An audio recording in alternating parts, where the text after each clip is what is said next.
Did you know we have completely ad-free early access to all of our episodes? Well, we do. Not only that, but we have dozens of bonus episodes waiting for you.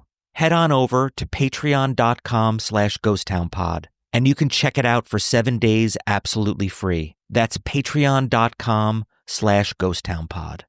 If you're a podcast host, listen up, this one's for you. My name is Allie Jackson. I'm the host of Finding Mr. Height, a dating and relationship podcast that I've been doing for 4 years now, sharing my positive and practical approach to dating that's built on my own life experience. And I wanted to share another experience that I've had, my secret behind monetizing my show. It's called Red Circle, and I was just telling my colleague about how much I love their platform. With Red Circle, not only am I getting a seamless hosting experience, but I also love the support I receive in ad sales. It's not just typical ad sales either. It's targeted opportunities based on my show and my life. And the platform is super simple. You just set your preferences and Red Circle matches you with sponsors that align with your show. You can vet every opportunity and their platform gives you great analytics. More recently too, my Red Circle team has brought me opportunities outside of my podcast on social media to really augment the podcast partnerships, bring them full circle. I just can't recommend them enough. If you want to give it a try, go to redcircle.com to get your free trial. That's redcircle.com for a free trial. Send in the clowns. I'm Jason Horton. I'm Rebecca Lieb. And this is Ghost Town.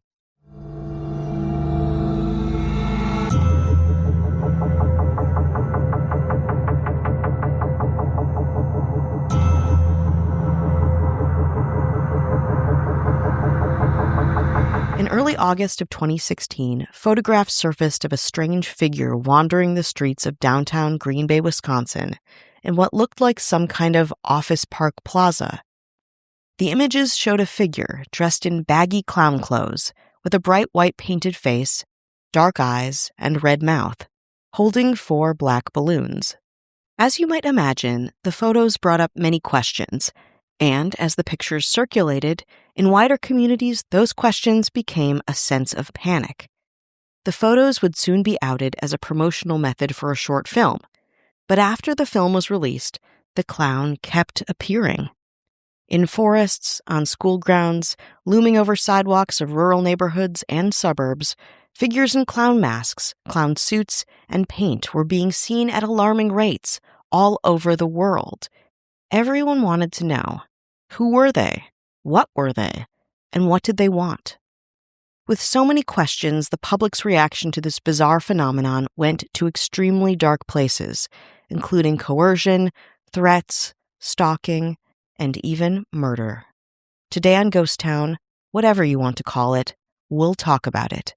The 2016 clown sightings, the killer clown hoax, or, my favorite, the Great Clown Panic of 2016. The chaos really began 3 years before in Northampton, England. In the fall of 2013, a clown that bore a striking resemblance to Stephen King's character Pennywise in the classic horror novel It began appearing. It stood motionless, often clutching balloons, waving or staring at passerbys, and sometimes saying, "beep beep," also a catchphrase from the clown. Soon people began taking photos of the clown all over the city, at the National Lift Tower, posing on Elm Street, in a town square, or at a lake. These photos gained traction online, and on Friday the 13th, 2013, an anonymous Facebook page was set up called Spot Northampton's Clown, featuring a collection of the photos witnesses had taken. As the page's popularity grew, the author teased where the clown would next appear by posting cryptic riddles. The author told a local paper anonymously, quote, "I just want to amuse people. Most people enjoy being a bit freaked out. Then they laugh about it afterwards." A string of fake online profiles emerged that also claimed to be the clown, or wanting to out the clown. The clown even had a vigilante rival, called the Clown Catcher, who launched an online campaign to try to track the clown down.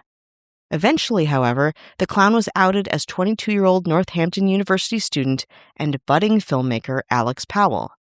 Powell said to a journalist at the Mirror, quote, "I am the clown, but I've been trying to keep it as mysterious as possible, to be discreet so people didn't find out." Together with his friends Elliot Simpson and Luke Kubanski, Powell admitted he was using the clown appearances to drive traffic to his Facebook page. Eventually, he also sold Northampton clown merch. Then, in March 2014, YouTuber Matteo Moroni from Perugia racked up hundreds of millions of views by dressing up as an evil clown and terrifying unsuspecting pedestrians. Far away from Perugia, Italy, in October of that same year, a clown with colorful balloons was seen wandering around Wasco, California so much that it was called the Wasco Clown, with eerie photos of the clown being posted regularly on social media. The identity of the Wasco Clown was never found. In July of 2015, a person in clown attire was spotted scaling the gate of Chicago's Rose Hill Cemetery late at night and interacting with passerbys. Julia Graham, a woman who was driving by the cemetery with her husband that night, said that they saw the clown running toward the main gate around 10 p.m. Quote, "When we get closer, we realize it's a clown, which is super weird," she said. "I mean, this was somebody putting forth a lot of effort and being really weird." Others saw the clown, recorded it stopping, looking toward them, and slowly waving hello before running off. The identity of this clown was also never discovered. So now here we are, in August of 2016. It was at this point that dimly lit photographs of a creepy clown wandering the streets of downtown Green Bay with black balloons started showing up everywhere online, and people were both creeped out, as you might imagine, and also transfixed. The photos were shared tens of thousands of times, with people all over the world wondering just what the hell was going on with this incredibly creepy clown about town. Adding to the mystery was the appearance of a new Facebook page called Gags, which named the clown Gags the Clown. In a week and a half, the page had more than 50,000 likes, and news outlets began covering Gags the Clown as far as Ireland, Germany, and Brazil. But this clown would not remain a mystery, and would that same month be unmasked as Adam Krause, a UW Green Bay film student. Krause admitted he was the admin of the Facebook page and that Gags was the title of an upcoming short film he wrote, produced, and directed, called, of course, and also, Gags. The film came out that month, and as you can probably tell, had a very successful marketing campaign, to say the least. The film? Well, it wasn't quite as successful. But Gags was only the beginning. In late August, other clowns appeared, and they were getting bolder and more violent. More after this break. In late August 2016, another clown was seen in Greenville County, South Carolina. With Adam Krause and his filmmaking friends officially retired from public clowning, you'd think that sightings would have slowed down, but they didn't. In fact, quite the opposite. In Greenville specifically, sightings became prevalent. A woman walking home late one night told the sheriff's office that she had seen a, quote, large-figured clown waving at her from under a streetlight. Another woman said her son had heard clanging chains and a banging noise at his front door. Children told authorities they had been approached by clowns, who, according to the New York Times, who did a lot of coverage on this, were offering them money to follow them into the woods. The clowns warranted extra deputies patrolling the area and prompted property managers to distribute flyers that warned children against walking in the woods alone at night. Similarly, a clown was sighted in Winston-Salem, North Carolina, offering treats to children. The clown fled when police arrived. So many more sightings followed that the Winston-Salem sheriff issued a statement saying, quote, "It's illegal, it's dangerous, it's inappropriate, and it's creating community concern, so it needs to stop." But of course, it didn't. On September 30th, 2016, a woman was attacked by a man dressed as a clown in Reading, Ohio, prompting an investigation and schools to be closed for the rest of the day out of concern for the safety of students. From there, the mysterious clown presence became a contagion, with sightings claimed in Alabama, Georgia, Maryland, New Jersey, New York, Virginia, North Carolina, and Pennsylvania, where reports of two people wearing, quote, clown-like clothes were driving around in a pickup truck, scaring teens and children. Clowns were also peeping into women's windows and additionally infiltrating college campuses. According to the New York Times, the clown sightings resulted in at least 12 arrests across the United States and one death, also in Pennsylvania. In Reading, a 16-year-old boy was fatally stabbed in an altercation with a prowler who was wearing a clown mask. And let me emphasize that that's all just in the United States. Further incidents were reported in Canada, the United Kingdom, and Australia. British communities were described as, quote, horrified, and pressure had been placed on police resources to curb clown activity and public reaction. Soon, what was at first prevalent international and viral clown activity became a full-blown cultural phenomenon. Clown suits flew off the shelves, and some stores refused to sell clown paraphernalia at all, including, and maybe most notably, Target. A big move when you think that this happened around Halloween. Employees of theme parks were instructed to remove any horror costumes and makeup before leaving work so as to not scare others. At the same time, professional clowns feared the end of their livelihoods.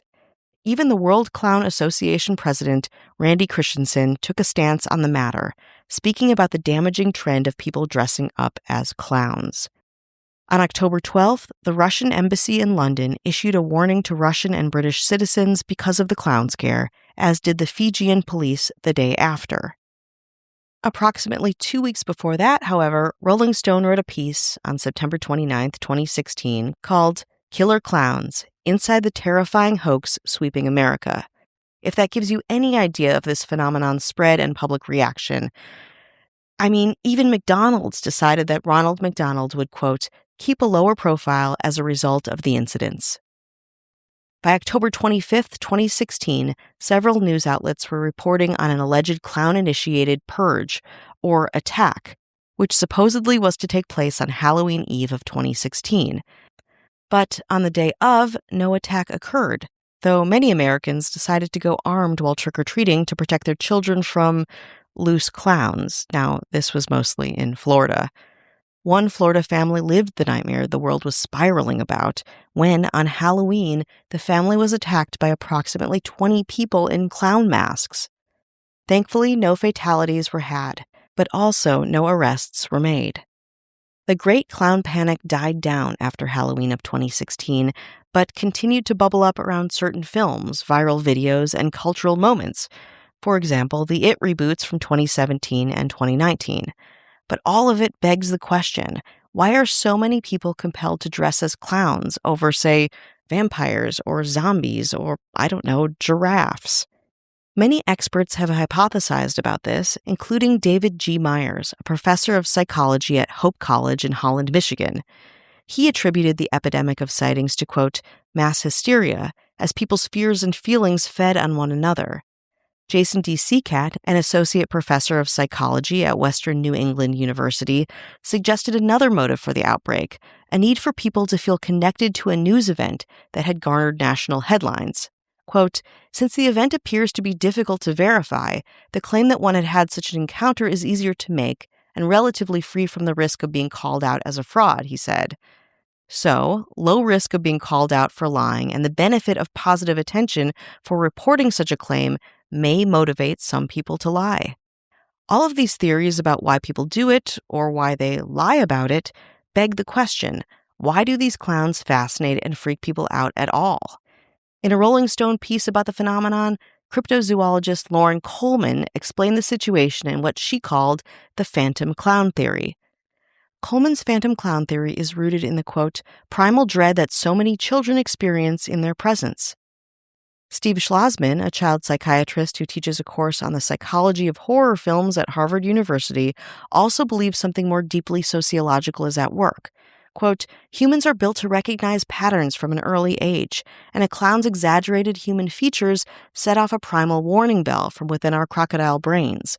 It has this kind of capacity to grab you emotionally before it grabs you cognitively, he continues.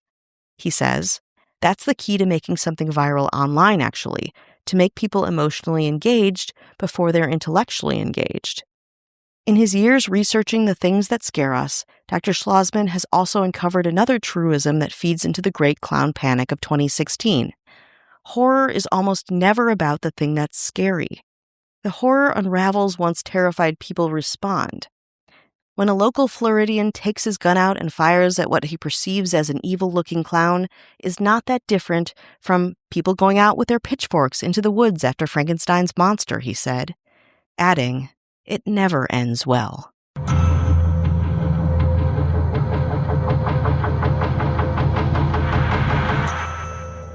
If you're a podcast host, listen up. This one's for you. My name is Allie Jackson. I'm the host of Finding Mr. Height, a dating and relationship podcast that I've been doing for 4 years now, sharing my positive and practical approach to dating that's built on my own life experience. And I wanted to share another experience that I've had, my secret behind monetizing my show. It's called Red Circle. And I was just telling my colleague about how much I love their platform. With Red Circle, not only am I getting a seamless hosting experience, but I also love the support I receive in ad sales. It's not just typical ad sales either. It's targeted opportunities based on my show and my life. And the platform is super simple. You just set your preferences and Red Circle matches you with sponsors that align with your show. You can vet every opportunity and their platform gives you great analytics. More recently too, my Red Circle team has brought me opportunities outside of my podcast on social media to really augment the podcast partnerships, bring them full circle. I just can't recommend them enough. If you want to give it a try, go to redcircle.com to get your free trial. That's redcircle.com for a free trial.